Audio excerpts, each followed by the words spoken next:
Hello student के सरिया competition class में आपका एक बार फिर से स्वागत है। और हम आ गए हैं आपके टेस्ट सीरीज को लेके, जो धारा प्रवाह टेस्ट सीरीज का ये सिलेबस आधारित ग्रुप डी का 25 प्लस साइंस सेट का सॉल्यूशन हम लोग प्रैक्टिस और इसका सॉल्यूशन दोनों रेगुलर कर रहे हैं। और ये टेस्ट सीरीज 11वां चल रहा है, जो आपके एग्जाम को लेके काफ़ी इंपॉर्टेंट क्वेश्चन इसमें डाला जा रहा है। और ये फुल्ली तरीका से इसको ऐसा कह सकते हैं कि ये सिलेबस बेस्ड क्वेश्चन हम देने का प्रयास कर रहे हैं, चाहे तो वह न्यूमेरिकल का क्वेश्चन हो या फिजिक्स केमिस्ट्री और बायोलॉजी का मिक्स क्वेश्चन हो। हर एक प्रकार के क्वेश्चन को हम देने का प्रयास कर रहे हैं। और इससे संभावना, इसको प्रीवियस सेट से भी आप जोड़ सकते हैं, प्रीवियस ईयर के क्वेश्चन से भी जोड़ के देख सकते हैं, तथा आगामी एग्जाम में जो क्वेश्चन आएगा उससे भी रिलेटेड क्वेश्चन को आप जोड़ के इस सेट सॉल्यूशन को देख सकते हैं। तो चलिए आज हम अपना क्वेश्चन शुरू करते हैं। और हमारा पहला जो मोटिवेशनल मोटो है वो हमारी परिस्थिति ही हमारा मोटिवेशन है। इसके साथ हमारा क्वेश्चन पहला ऐड करते हैं और देखते हैं स्क्रीन पर पहला क्वेश्चन है, किसी मनुष्य का भार अगर पृथ्वी पर 4800 न्यूटन है तब चंद्रमा पर इसका भार क्या हो जाएगा। तो जैसा कि आप जानते हैं कि चंद्रमा पर किसी भी वस्तु का भार जो होता है वह कितना होता है। तो पृथ्वी की तुलना पर चंद्रमा का ग्रेविटेशनल फोर्स जो होता है ना, पृथ्वी की तुलना में चंद्रमा का ग्रेविटेशनल फोर्स जो होता है वह 1/6 भाग होता है। अतः जब पृथ्वी पर कोई वस्तु का भार 4800 न्यूटन का है तो वह चंद्रमा पर जब जाएगा तो उसी का भार 1/6 हो जाएगा। क्यों? क्योंकि पृथ्वी का ग्रेविटेशनल फोर्स की तुलना में चंद्रमा का ग्रेविटेशनल फोर्स जो है वह 1/6 है। तो आप ये भी सवाल कीजिएगा, यहाँ तो ग्रेविटेशनल फोर्स नहीं है, यहाँ तो भार है। तो भार हम किसको कहेंगे? भार हम उसे ही कहते हैं जब किसी पिंड पर कोई वस्तु अपनी ओर आकर्षित करने के लिए एक विशेष प्रकार का फोर्स लगाती है, जिसे ही हम लोग क्या कहते हैं? गुरुत्वाकर्षण बल। और वही गुरुत्वाकर्षण जो फोर्स लगाती है उस वस्तु पर अपनी ओर खींचने के लिए, वही तो भार कहलाता है। अतः 1/6 हो जाएगा, 8 छके 48, यानी 800 न्यूटन वह चंद्रमा पर जाएगा तो उसका भार होगा। लेकिन अगर क्वेश्चन यही पूछेगा कि अगर इतना न्यूटन का भार है पृथ्वी पर किसी वस्तु का, तो चंद्रमा पर उसका द्रव्यमान क्या होगा? अगर ये भार के जगह पर आपका द्रव्यमान रहे कि द्रव्यमान क्या होगा, तो द्रव्यमान को समझेंगे कि द्रव्यमान क्या होता है। द्रव्यमान किसी भी वस्तु में मौजूद द्रव्यों का परिमाण होता है द्रव्यमान। और द्रव्यमान जो होता है वह स्थायी होता है, या कहीं भी परिवर्तन नहीं होता है। तो भार में परिवर्तन हो सकता है लेकिन द्रव्यमान में परिवर्तन नहीं हो सकता है। क्लियर? चलिए बढ़ते हैं आगे। दूसरा है, लिफ्ट के अंदर एक वस्तु है और लिफ्ट गुरुत्व के अधीन मुक्त रूप से गुरुत्वीय त्वरण g के साथ नीचे गिर रहा है। अब सबसे पहली बात समझेंगे कि गुरुत्व, या गुरुत्व दिया हुआ है, गुरुत्व क्या होता है? तो गुरुत्व किसी भी वस्तु, गुरुत्व जो होता है किसी भी पिंड, अगर वह पिंड कोई है, पिंड अगर पृथ्वी को हम मान ले, तो पृथ्वी किसी भी वस्तु को अपनी ओर आकर्षित करती है। अब वह आकर्षित करने के लिए एक प्रकार का बल लगाएगी। पृथ्वी किसी वस्तु को अपनी ओर आकर्षित करने के लिए एक प्रकार का बल लगाएगी, और वह बल जो होगा वह गुरुत्व होगा। बल जो होगा वह क्या होगा? गुरुत्व होगा। और यह जिस बल से, अब यह बल आकर्षित भी करेगी और प्रतिकर्षित भी करेगी, यानी दूर भी हटाएगी और पास भी लाएगी। तो यही बल जो होता है, अगर यह बल आकर्षित करने वाला बल है, पृथ्वी अपनी ओर आकर्षित करने के लिए यह बल लगा रही है, यह गुरुत्व लगा रही है, तो उसे ही हम गुरुत्व आकर्षण कहा जाता है। गुरुत्व आकर्षण, गुरुत्वा का क्या होता है? गुरुत्वाकर्षण। अब इसी को अलग अलग बांटेंगे तो गुरुत्व प्लस आकर्षण। तो पृथ्वी द्वारा, गुरुत्व का मतलब होता है बल। अब पृथ्वी के द्वारा किसी वस्तु पर ऐसा बल जो अपनी ओर आकर्षित करने वाला बल लगा रहा है उसी को हम लोग क्या कहेंगे, गुरुत्वाकर्षण बल। तो गुरुत्व एक प्रकार का बल होता है, इसके अधीन मुक्त रूप से गुरुत्वीय त्वरण। अब देखेंगे, जब पृथ्वी कोई वस्तु को अपनी ओर आकर्षित करने के लिए बल लगाएगी यानी गुरुत्वाकर्षण बल लगाएगी, अब तब वह वस्तु जो ऊपर में है वह नीचे की ओर पृथ्वी की ओर आना शुरू होगा, पृथ्वी की ओर आना शुरू होगा।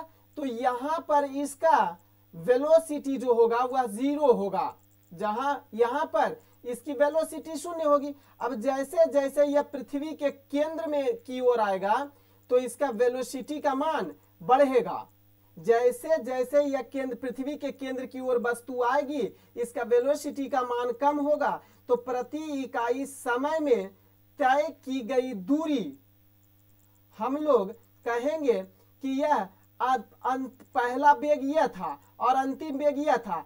तो अंतिम वेग और पहला वेग के ही अंतर को, निश्चित समय में जो अंतर होता है उसी को हम एक्सेलरेशन कहा जाता है, ग्रेविटेशनल एक्सेलरेशन। अतः वही है हमारा गुरुत्वीय त्वरण यानी जी। इसे ग्रेविटेशनल एक्सेलरेशन को जी से सूचित किया जाता है। क्लियर? तो वेग में परिवर्तन की दर को ही त्वरण कहा जाता है। अब यह त्वरण जो है वह गुरुत्व की ओर लग रहा है यानी नीचे की ओर लग रहा है तो उसे गुरुत्वीय त्वरण कहेंगे। क्लियर? तो नीचे गिर रहा है, कौन कथन इसमें से सत्य होगा? अगर वह वस्तु भारहीनता की स्थिति में कर रहा है, भारहीनता की स्थिति के जैसा यह बात सत्य होगा तो भारहीनता की स्थिति उत्पन्न हो जाएगी। बिल्कुल, यहां से देखिए ये शून्य था, नीचे गिर रहा है, भारहीनता की स्थिति ही उत्पन्न रहेगी। लिफ्ट भारहीनता की स्थिति में होगा तो लिफ्ट है, यह लिफ्ट में मौजूद वस्तु है, भारहीनता की स्थिति में होगा। वस्तु द्वारा लिफ्ट के फर्श पर आरोपित बल 0 होगा। बिल्कुल, तीनों बात सही हो जाएगा। क्लियर? आगे बढ़ते, लेंस का प्रत्येक छोटा भाग क्या होता है? तो देख लेंगे। पहले एक लेंस बनाइए, मान लिया उत्तल लेंस आपने बनाया, उत्तल लेंस बनाया। अब उत्तल लेंस में से प्रकाश के किरण को अपवर्तित कीजिए, प्रकाश की किरण इससे अपवर्तित होगी इस पर। अब अपवर्तन के बाद किसी खास बिंदु पर यह प्रकाश की किरण क्या होगी, परावर्तित होगी। खास बिंदु पर यह परावर्तित होगी यानी फोकस यहां पर इस प्रकाश का होगा अपवर्तन के बाद, परावर्तन के बाद। तो प्रत्येक छोटा भाग क्या काम करेगा? मान लिया जाए एगो यह पूरा हम उत्तल लेंस ना लेके एक आधा उत्तल लेंस लेते हैं। क्या करते हैं? आधा उत्तल लेंस लेते हैं। इतना ही उत्तल लेंस हमने लिया है। अब प्रकाश की किरण को यहां पर भेजना है। क्लियर? प्रकाश की किरण को यहां पर भेजना है। अब प्रकाश का किरण क्या करेगा? टकराने के बाद परावर्तित होगा, लेकिन यहां तो आधा लिए हैं, छोटा भाग है। अब आधा लेंस तो है नहीं तो यहां पर कोई भाग है नहीं, तो प्रकाश क्या होगा? सामने गुजर जाएगा। प्रकाश क्या होगा? सामने गुजर जाएगा। लेकिन बाकी का प्रकाश जहां पर लेंस है, आधा भाग लेंस का है, वहां पर एक निश्चित बिंदु पर जाके वह सिमट जा रहा है। जिस तरीका से फोकस एक ही बिंदु पर, वैसे ही फोकस आधा वाला लेंस में भी वहीं पर फोकस होगा। अतः प्रतिबिंब तो दोनों का समान ही बना, यहीं पर प्रतिबिंब इसका भी, यहीं पर प्रतिबिंब इसका भी, क्योंकि फोकस यहीं पर हो रहा है।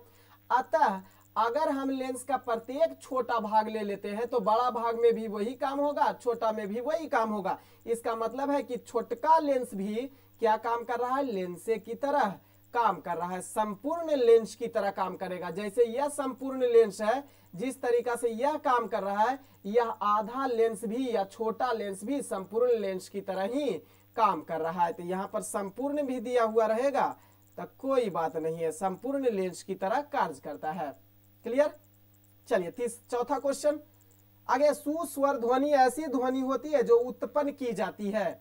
अब सुस्वर ध्वनि, ऐसा ध्वनि सुस्वर होना चाहिए कि सुनने में अच्छा लगे, कोई कुछ बोले तो अच्छा सुनाई दे आपको, उसी को सुस्वर कहिएगा। अगर कोई आपके चाहने वाले बोल रहे हैं तो वह ध्वनि कैसा होगा? सुस्वर होगा, आपके हित में होगा। जो ध्वनि कान को सुनने में बड़ा आनंदित महसूस कराता हो। जैसे कोई सॉन्ग अगर हम लोग सुनते हैं तो कोई धुन जो हम लोग को पसंद है, किसी खास व्यक्ति को पसंद है, वह धुन सुन रहा है तो वह क्या होगा? उसके लिए सुस्वर ध्वनि होगा। लेकिन वो ऐसा ध्वनि जो हम लोग को रास ना आए, ध्वनि का कोई सुर ही नहीं हो, रास ही नहीं आए, कोई धुधकारा हुआ आवाज निकाले, ध्वनि निकाले, तो वह ध्वनि शोर कहलाता है। वह ध्वनि शोर कहलाता है। कौन सी? जिसमें किसी भी प्रकार का स्वर जो हमारा कान सुनने में सुख की अनुभूति नहीं करता है, उसे शोर कहा जाता है। क्लियर है? यानी कि हम कहेंगे अप्रिय ध्वनि। शोर क्या होता है? अप्रिय ध्वनि। अप्रिय ध्वनि शोर होता है, जबकि सुस्वर ध्वनि जो होता है वह कान हमेशा सुनना चाहता है और अच्छा लगता है हमें ध्वनि। तो क्या नियमित अंतराल पर होता है? गलत बात है। जल्दी जल्दी ना, ए और बी दोनों नहीं, इनमें से कोई नहीं आंसर होगा। आगे -CHO क्रियाशील मूलक को इसमें से क्या कहेंगे? तो जिसमें CHO लगा हुआ रहेगा उसे एल्डिहाइड के नाम से या इसे ही एल्कानल के नाम से भी जाना जाता है। क्लियर है? अब कीटोन अगर रहेगा तो कीटोन ग्रुप में RCO R के रूप में जुड़ा हुआ रहता है। क्लियर? अगर यह R तथा R एक ही मूलक हो, ये R और ये R अगर एक मूलक हो तो उसे ही हम लोग सरल कीटोन कहते हैं। कहेंगे R और R एक ही मूलक हो तो उसे सरल कीटोन, सिंपल कीटोन कहते हैं, सरल कीटोन कहते हैं। क्लियर? अब यदि अगर R तथा R विभिन्न मूलक हो, दूसरा कंडीशन है कि R और R विभिन्न यानी अलग अलग विभिन्न मूलक हो तो इसे मिश्रित, क्या कहेंगे? मिश्रित कीटोन, मिक्स्ड कीटोन के नाम से जाना जाता है। और तीसरा क्या होता है कीटोन? तो जिसमें कार्बनिक समूह मिले हुए होते हैं, जिसमें दो कार्बनिक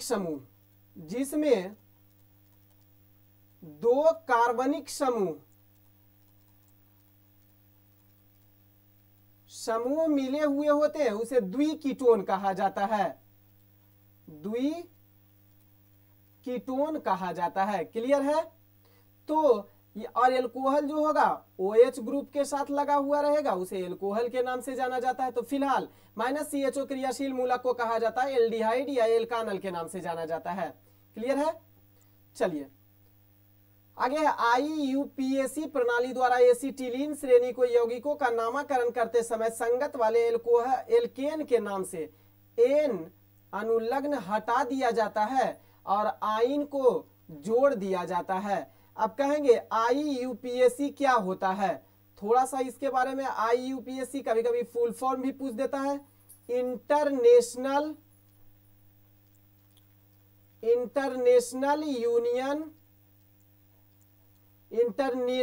union of pure and applied chemistry. Applied chemistry इसका फुल फॉर्म होता है। और वहीं पर अगर पूछ दिया जाए कि इसका मुख्यालय IUPAC का मुख्यालय कहाँ स्थित है, तो कहेंगे मुख्यालय जो है वह ज्यूरिख, कहाँ है? स्विट्जरलैंड।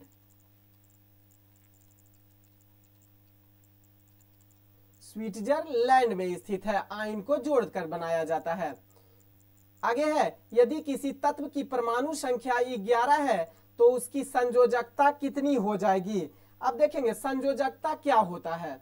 संयोजकता के बारे में देखेंगे तो संयोजकता होता क्या है, तो तत्व के परमाणु के परस्पर संयोग करने की क्षमता, तत्वों के परस्पर तत्वों के परमाणु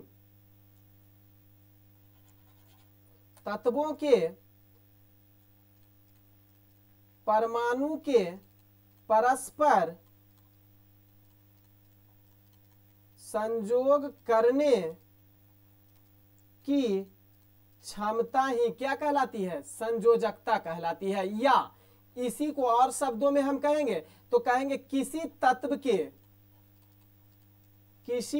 के बाह्यतम कक्षा में मौजूद इलेक्ट्रॉन होता है, मौजूद इलेक्ट्रॉन होता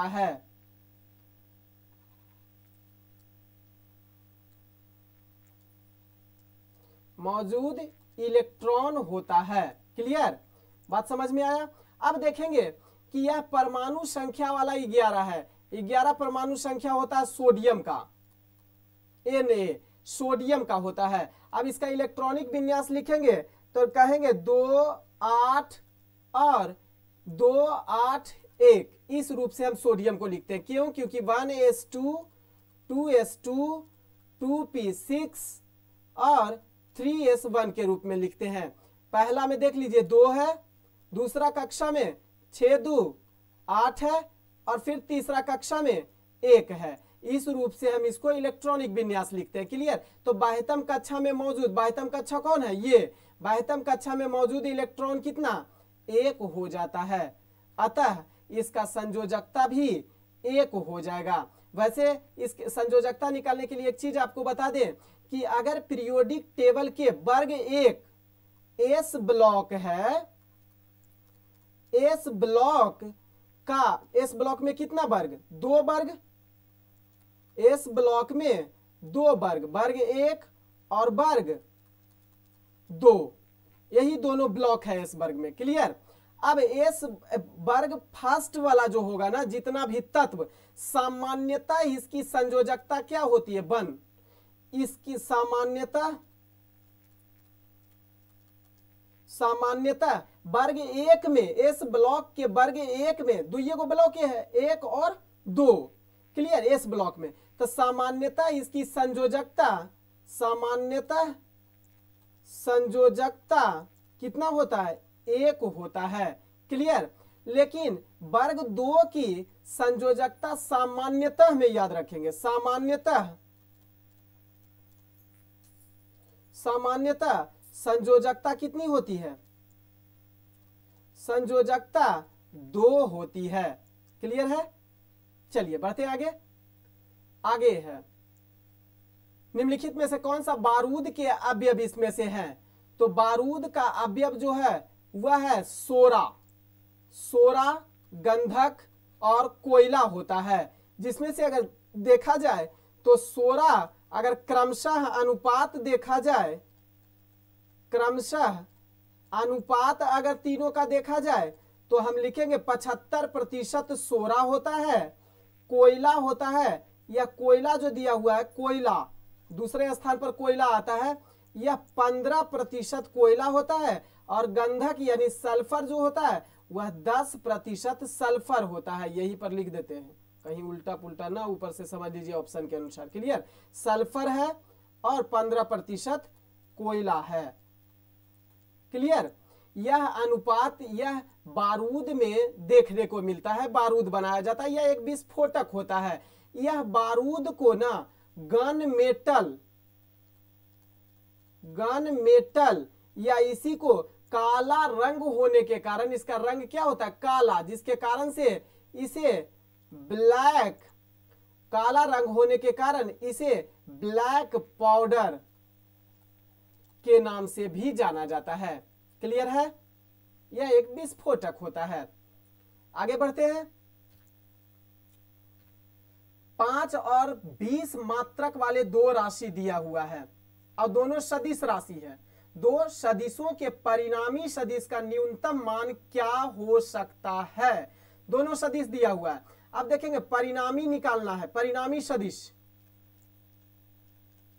परिणामी सदिश अंग्रेजी में इसी को लिखेंगे द रिजल्टेंट वेक्टर। क्लियर। इसका फॉर्मूला क्या होता है, तो इसका फॉर्मूला होता है under root A square plus B square plus 2ab cos theta. अब देखेंगे कॉस थीटा में थीटा का मान कितना रखेंगे, तो यहां हमसे कह रहा है न्यूनतम मान, तक थीटा का न्यूनतम मान अगर 180 हम रख देते हैं तो न्यूनतम मान -1 होता है और अधिकतम मान +1 होता है। न्यूनतम मान अगर -1 हम रख देंगे तो -1 कॉस थीटा का कौन सा मान रखने पर आएगा, तो हम लोग रखेंगे अब ए स्क्वायर, ए का मान दिया हुआ है 5, बी का मान है 20, तब 5 5 25 डायरेक्ट लिख दिए प्लस 20 20 400 प्लस 2 गुना ए 5 है और बी 20 है और गुना में कॉस, अगर यहां पर हम कॉस थीटा के जगह पर, इस थीटा के जगह पर अगर हम 180 डिग्री रख दे तो -1 180 डिग्री का होता है, तो हम -1 से यहां गुना कर देंगे। क्लियर। आगे बढ़ते हैं तो आपका हो जाएगा कितना 425 अब प्लस, अब देखिए 2 है प्लस 5 है प्लस -1 दिया हुआ है, 5 दूना 10 और 200 -200 हो जाएगा, -200।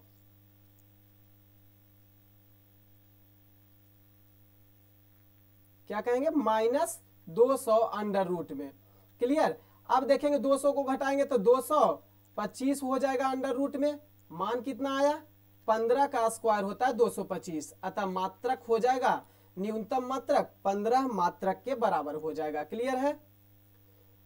आगे मधुमक्खी के छत्ता का निर्माण किसके द्वारा किया जाता है, तो मधुमक्खी के छत्ता का निर्माण श्रमिक मधुमक्खी के द्वारा किया जाता है, श्रमिक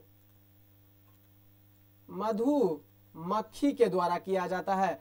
कभी कभी मधु, मोम, परागकण ये सब ऑप्शन न रह के श्रमिक मधुमक्खी, रानी मक्खी या जेंस मक्खी भी दिया हुआ रहेगा आपको।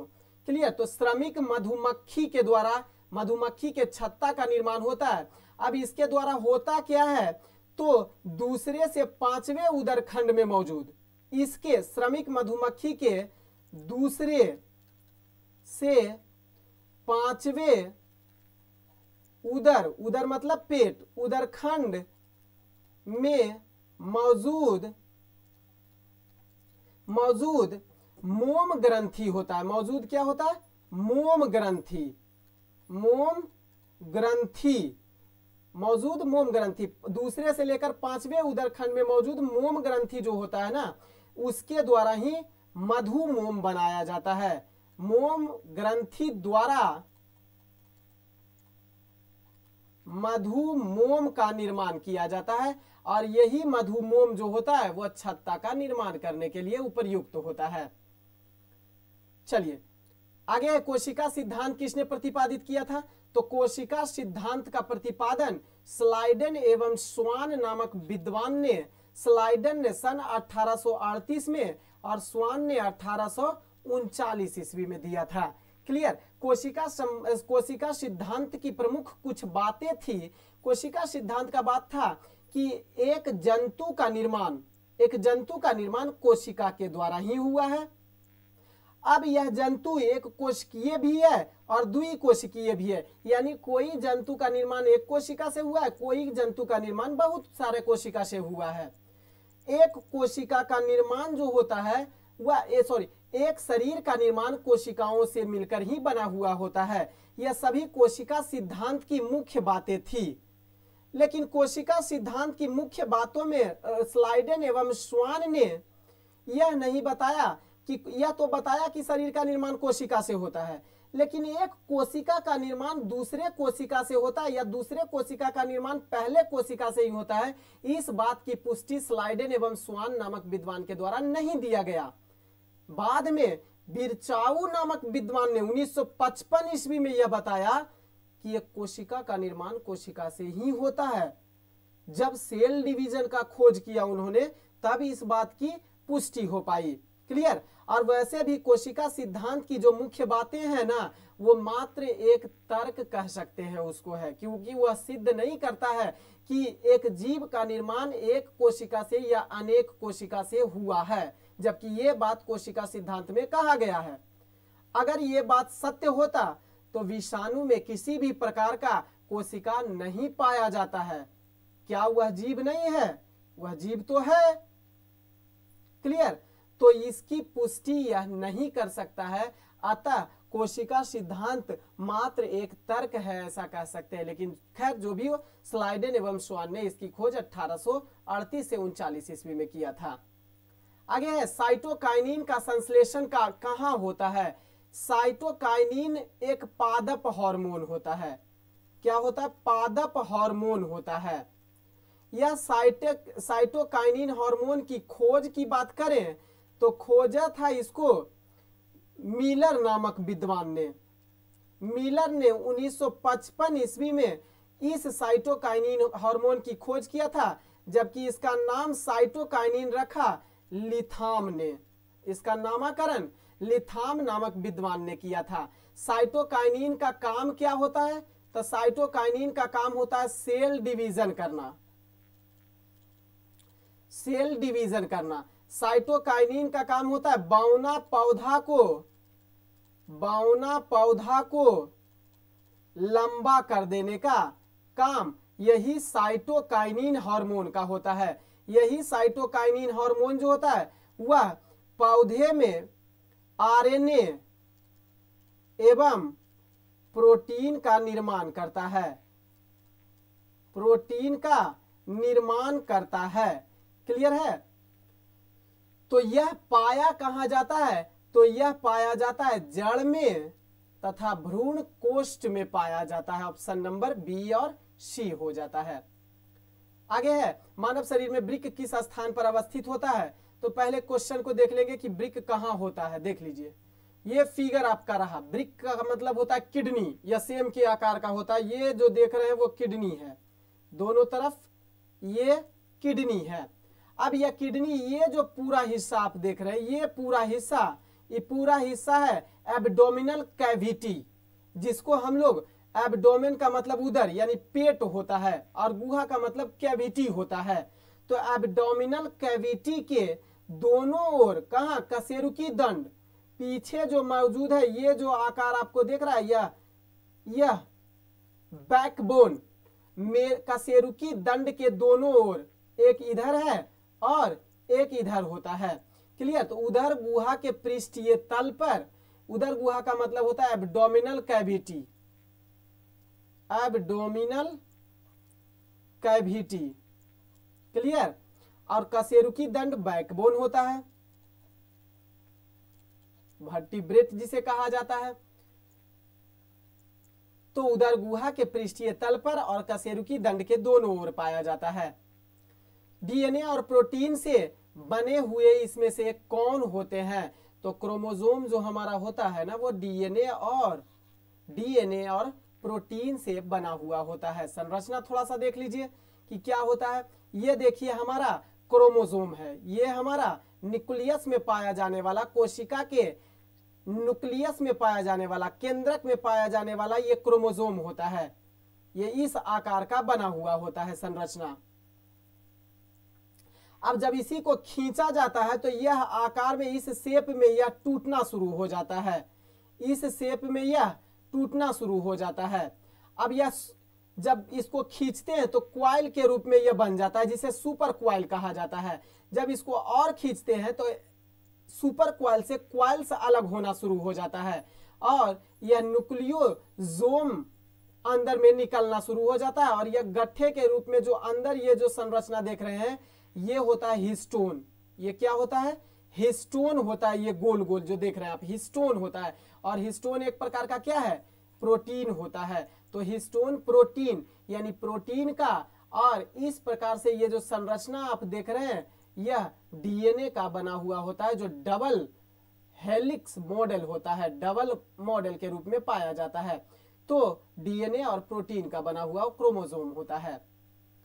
आगे है, एक पिंड का द्रव्यमान 50 किलोग्राम है तो उसका भार किसके न्यूनतम होगा, निकटतम होगा।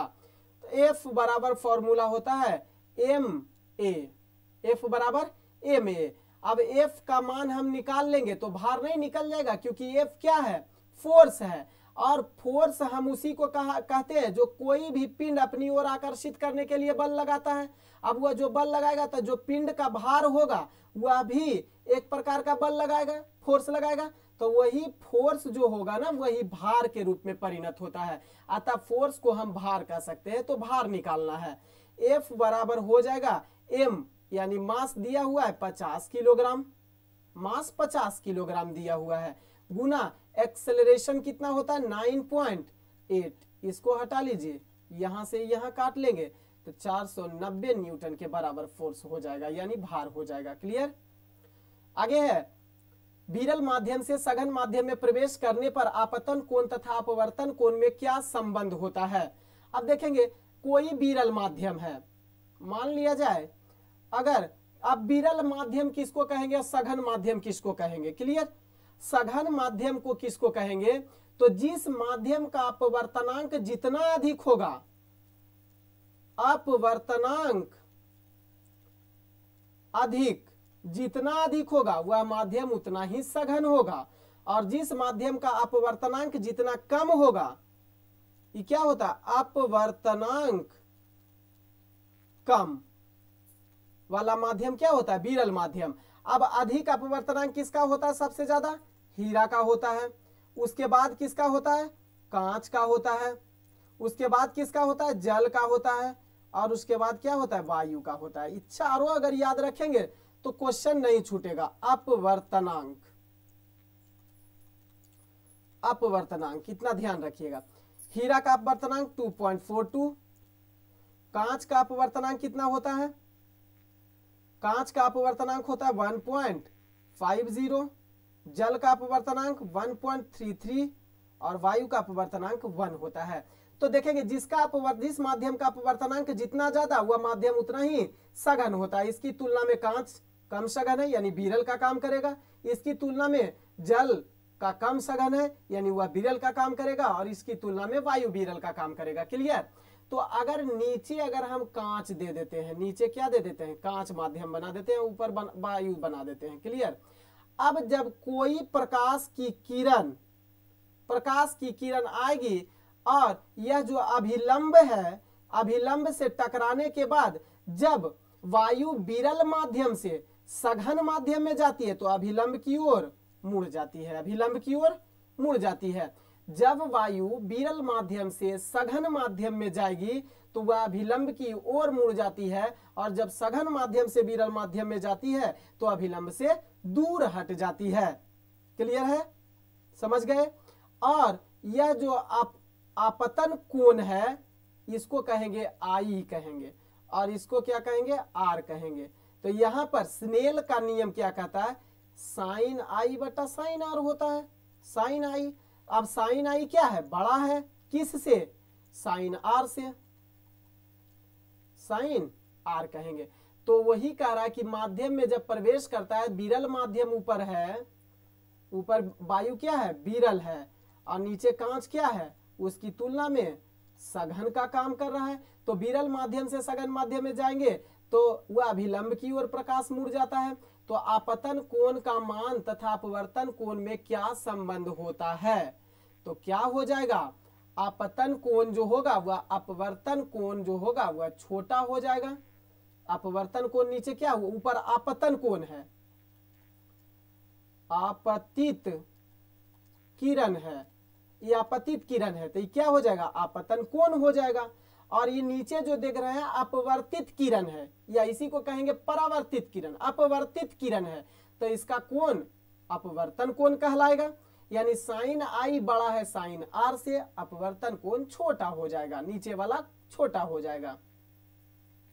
ठीक है, यही मीडियम देखिए इधर भी दिखाया गया, दिखाया गया इंसिडेंट रेज है, यानी आपतित किरण यह है, आपतित किरण गया है और जब यह सघन माध्यम में प्रवेश किया है तो यह अभिलंब की ओर मुड़ गया है, अतः साइन आई की तुलना में साइन आर क्या है, छोटा है।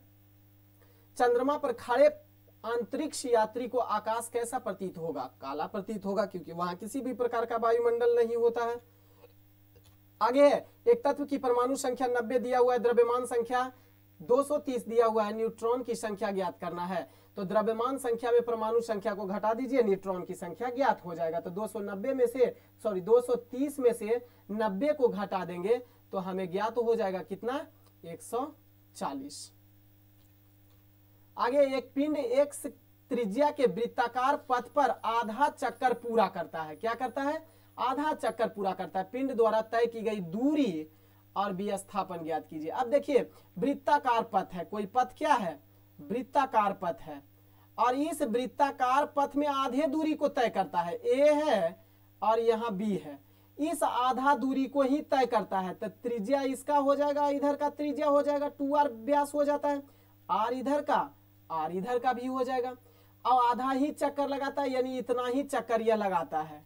क्लियर, इतना ही चक्कर लगाता है। तो इसका परिधि ज्ञात कर लेंगे। परिधि बराबर क्या होता है, वृत्त की परिधि 2 पाई r होता है। r को अगर हम x मान लेते हैं, r को x मान लेते हैं, r को अगर हम x मान लेते हैं तो यहां लिख सकते हैं 2 पाई x। क्लियर है। अब कह रहा आधा चक्कर लगाता है, तो ये तो पूरे वृत्त की परिधि हुआ ना, और आधे वृत्त का चक्कर लगा रहा है, तो इसका मतलब बट्टा में 2 हो जाएगा, ई वाला कट जाएगा, और यह जो परिधि जो है वही तो दूरी है। ये परिधि क्या है, आधा परिधि का चक्कर लगाया, अब यही परिधि क्या है, दूरी है, तो यही इतना दूरी तय किया, यानी पाई x दूरी तय किया, यानी दूरी बराबर हम कह सकते हैं कि पाई x हुआ दूरी बराबर। अब विस्थापन कितना हुआ भाई, विस्थापन कितना हुआ, तो विस्थापन बराबर क्या हो जाएगा, तो विस्थापन बराबर हो जाएगा, यहां से a से लेकर और b तक के दूरी को विस्थापन किया है, a से b तक की दूरी, भले ऐसे दूरी को इस तरीका से तय किया गया है, लेकिन विस्थापित यहां से ही यहां हुआ है, अतः a से b तक की दूरी विस्थापित हुआ है, यानी r को क्या माने x, अब प्लस r यानी x, यानी कितना हो गया, हम 2x कह सकते हैं। तो विस्थापन कितना हो गया, 2x, दूरी कितना हो गया, पाई x, तो पाई x और 2x हो जाएगा आंसर। चिकनी मांसपेशी में पाई जाती है, कहां पाई जाती है चिकनी मांसपेशी, तो चिकनी मांसपेशी का गुण पहले क्या होता है, जो समझ जाएंगे तो समझ जाएंगे कहां कहां पाया जाता होगा। क्लियर, चिकनी मांसपेशी का गुण क्या होता है, तो इसका गुण होता है कि अनैच्छिक होता है, यानी इच्छा के अनुसार यह नहीं गति कर सकता है। क्लियर, तरकु रूपी होता है, तरकु रूपी या तंतु रूपी जिसको कहते हैं, फाइबर के रूप में पाया जाता है, और अरेखित होती है, इसमें रेखा नहीं होता है, तो अरेखित होती है। क्लियर, अब यह अनैच्छिक होती है, तो ऐसा स्थान पर यह पाया जाएगा जहां हमारा इच्छा काम नहीं करेगा, जहां हमारा इच्छा काम नहीं करेगा वहां पाया जाएगा। तरकु रूपी यानी तंतु के रूप में भी होगा, और अरेखित, इसमें किसी भी प्रकार का रेखा नहीं पाया जाएगा। तो यह चिकनी मांसपेशी जो होती है वह पाया जाता है आंत की दीवारों पर, क्योंकि आंत का क्रमानुकुंचन जो होता है, उसका सर्कुलेशन जो होता है वो हम लोग के नियंत्रण पर नहीं काम करता है। आंत, वायु मार्ग, इसके अलावा रक्त वाहिनी की दीवारों पर यह चिकनी मांसपेशी पाई जाती है। तो आमाशय जो होता है, पैनक्रियाज जो होता है, सॉरी पैनक्रियाज मतलब अग्नाशय होता है, आमाशय जो होता है, स्टमक जो होता है, स्टमक की दीवारों पर यह पाया जाता है। इसके अलावा आंत, वायुमार्ग और रक्त वाहिनी में भी चिकनी मांसपेशी पाई जाती है। इसका गुण होता है रैखिक होता है, अरैखित होता है तथा और तर्कुरूपी होता है। आगे बढ़ेंगे। हाइपोकैलेमिया क्या होता है? इसकी कमी के कारण हो जाता है। हाइपोकैलेमिया जो होता है वह एक प्रकार की खून की कमी होता है। खून में पोटेशियम यानी के, पोटेशियम की कमी को ही हम लोग हाइपोकैलेमिया कहते हैं। खून में जब पोटेशियम की कमी हो जाती है तो हाइपोकैलेमिया कहलाती है। यह ज्यादातर अगर देखा जाए तो गर्भवती महिला में, प्रेग्नेंट महिला में, गर्भवती महिला में यह सिम्टम्स देखने को मिलता है। तो ऑप्शन नंबर बी हो जाएगा आपका आंसर। आगे है, सबसे अधिक स्थिर पारिस्थितिकी तंत्र इसमें से कौन सा होता है? सागर या फिर वन होता, सागर या महासागर होता है सर्वाधिक स्थिर पारिस्थितिकी तंत्र। एक पत्थर को 10 मीटर पर सेकेंड के प्रारंभिक वेग से नीचे फेंका गया है। 5वें सेकेंड के अंत में उसका वेग क्या हो जाएगा? अब देखेंगे u बराबर दिया हुआ है प्रारंभिक वेग 10 मीटर पर सेकेंड, क्लियर। टाइम भी हमारा दिया हुआ है 5 सेकेंड का टाइम दिया हुआ है। अब इसमें अगर फॉर्मूला हम लोग लगाएंगे तो v बराबर u प्लस ए टी, क्योंकि फाइनल वेलोसिटी हमसे पूछा है और फाइनल वेलोसिटी v होता है। u का मान 10 है और प्लस a का मान 9.8 मान लेंगे, या इसको 10 भी कह सकते हैं, गुने हम 5 सेकेंड मान लेंगे, क्लियर।